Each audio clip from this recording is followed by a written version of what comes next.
Hello everybody and welcome back to another episode. Today we're looking at another 35mm SLR. This is a Pentax, Asahi Pentax, hailing from Japan in 1962, and this version is the S1a, which is a budget consumer friendly version of the S series, the SV, the S2, S3, etc. And again, it's metal. It might be the entry level, but it's still a fairly robust camera. The one thing the camera is lacking is an exposure meter. There is no metering at all in this camera. Okay, it's an M42 mount camera, so to take the lens off, you just simply unscrew anti-clockwise, like so. You can see screw thread. It is an automatic diaphragm lens. It does have a lens that can be stopped down, as you can see there. And it also has an auto and a manual switch on the lens, but you can only move that when it's attached to the body, because there's usually a little pin that gets pushed in. This lens, unfortunately, as you can see, has got quite a nasty degree of fungus growing inside of it, which is going to need to be sorted out. You can see it's just starting on that corner there. There you go, you can see it there. Look, that's what fungus looks like. Ideally, you don't want to buy lenses that have got that in, unless you're pretty handy at stripping the lens down and having a go at cleaning it. 9 times out of 10, you can just leave it in there and carry on using it. It's only really when it gets really, really bad that I would stop using it, but I'm quite handy with the old tools and the hydrogen peroxide, so I'll give it a go. It's quite smooth on the focus, and the diaphragm is looks okay. So we're looking for oil on the blades, which will be a darker colour. Sorry, the light's terrible in this kitchen here. You can see the fungus again on the back of the element there. And again, we're looking for dark patches, which looks like oil, but it seems fairly clear. It's fairly snappy, it moves pretty quick, so yeah, it's not a bad lens apart from the fungus. This is the throat of the camera. Also on the front here we have X-Sync for flash, FP for bulbs. Back in the 60s and the early 70s, we were still using bulbs. There you can see the mirror, and this little bar at the bottom is the bit that stops the lens down when you take the picture. What we set on here, 500. So if you watch this bar, you'll see it push forward, and that's what closes down the aperture on the lens. A couple of lug straps. Other than that, fairly simple. This is the bottom. This is to push in to rewind, pretty standard. Tripod socket in the middle of the lens mount, which is the right place to have it. This one's starting to lose its leather covering a little bit. Prism on the top. So we have a film advance lever with a frame counter. Shutter release button, threaded for a cable release. And we also have an indicator to tell you that the camera's cocked, where it shows the red. When I fire it, it goes to black, so you know whether it's wound on or not. Interestingly, on this camera, it goes up to a 500th of a second, and it goes all the way down to 1 second, with a B setting as well. Unusually on this one, there is a 1,000th. You carry on past that, it's not indicated, so that will be 1,000th of a second there. The other interesting thing about it is if you go all the way back round, you have a B setting. You'll notice unusually you also have a T setting. So if you're doing very, very long exposures, on a T setting, you push it once and the shutter stays open. So for a really long exposure, you can use the T setting. And then to take it off and to close the shutter, you just move this dial back. It saves you using a lockable cable release. That's the way I normally did it, was to do it on the B setting and then use a lockable cable release. But on this camera, it does actually have a T setting. And you'll notice there's a little indentation here, which we'll come to later what that's for. On this side, we've got a rewind crank. You don't open the back with this, but it does pull up, so you can get the film in. You can tell that by the solid base. It isn't a cutout down here.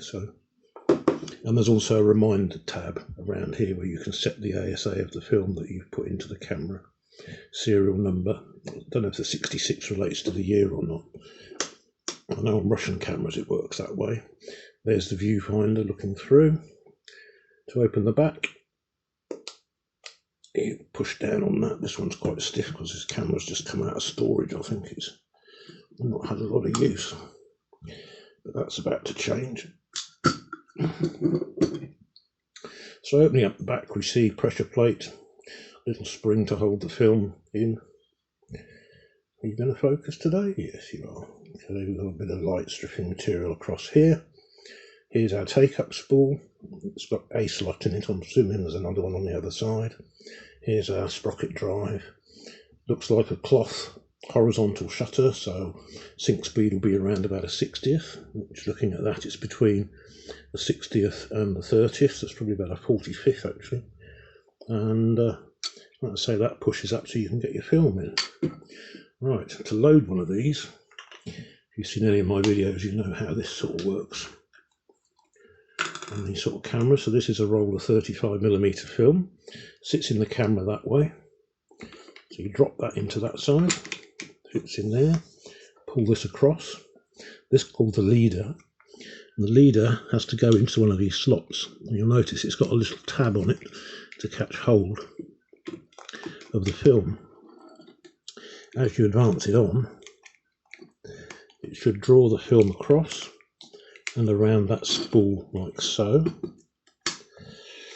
What I like to do, because I want to make sure and confirm the film's going through the camera, so I wind that back, close the back up, follow the shutter, take it off of that, put it on 125, wind on, and you see that this side is moving around, so it shows the film is actually being taken across. 2, 3, and that's actually I've just taken the first shot. So you can see the frame counter is self-resetting. That's visible up here. Okay, this is the lens that goes on. These just screw on. For being M42, there's a huge amount of lenses that you can use with this, and they're all very, very affordable. Most of them are. This is a super multi-coated, so this will be ideal for colour film or for black and white film. And this is a 55-1/8, which is quite a nice lens. Not this particular example, because obviously it's got a fungus infection, which we need to deal with. Now, as I said, there's no metering, so you can use either the Sunny 16 rule, which is that you set your shutter speed to the speed of your film. So this is 200, and I want to slightly overexpose it, so I'm going to leave that at 125. On a really sunny day, say at midday, you set your aperture to 16, and as the weather gets duller or the clouds come over, you open your aperture up. It's one of those things you have to sort of learn. It's a nice little game to play, is to look outside and say, what is the weather like today, and I should be shooting at this number. I should be shooting, it's an f4 day, it's an f2.8 day, it's an f11 day. It depends where you are in the world, of course. In Britain it's an f1.4 day most of the time. So that's the rule of 16. You could use an app on your phone, because most people, if everybody carries a phone nowadays, or you could use an external handheld light meter. Having said that, the people at Pentax, excuse that, that's my fridge having a fit. Pentax made and designed this little device, which is a Pentax meter, and this is an external meter that goes on the camera. This was an accessory, it didn't come with it, you had to fork out again for this. So that clips on the top like so.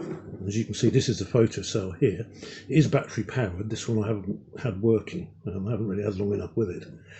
And it connects to that little hole in the shutter speed dial, a bit like the Nikon F2's prism finders do. So the meter then knows what shutter speed you selected. And it tells you on the top here as well. The shutter speed is, this one's actually got the 1000 marked on it, unlike the camera. It doesn't have the T setting on there, and even with the B, you wouldn't use a B setting with a meter.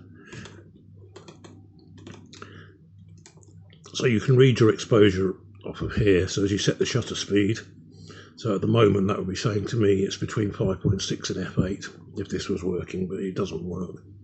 That's in the off position. I think there's a high and a low scale on this as well.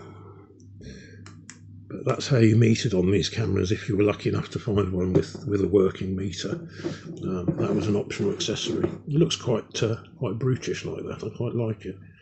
But yeah, you can take it off. It's just an accessory, and yeah, makes it quite a bit heavier.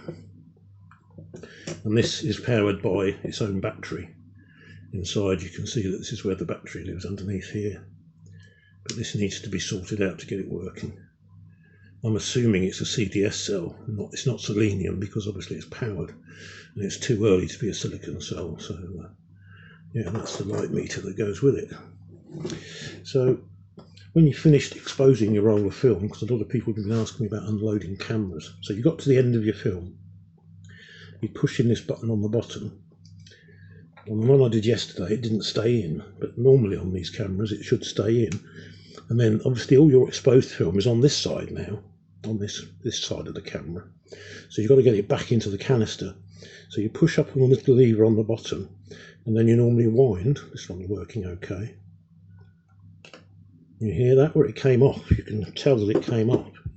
Now, because I process my own film, that's the stage that I like to take the film out, because I want the leader to still be outside of the canister. It makes loading the film into a spiral for a development tank a lot easier for me. If you keep on winding, you can wind that all the way back in. So there's your film. You have to pull that part there up, sorry, to get that out. And there's your film.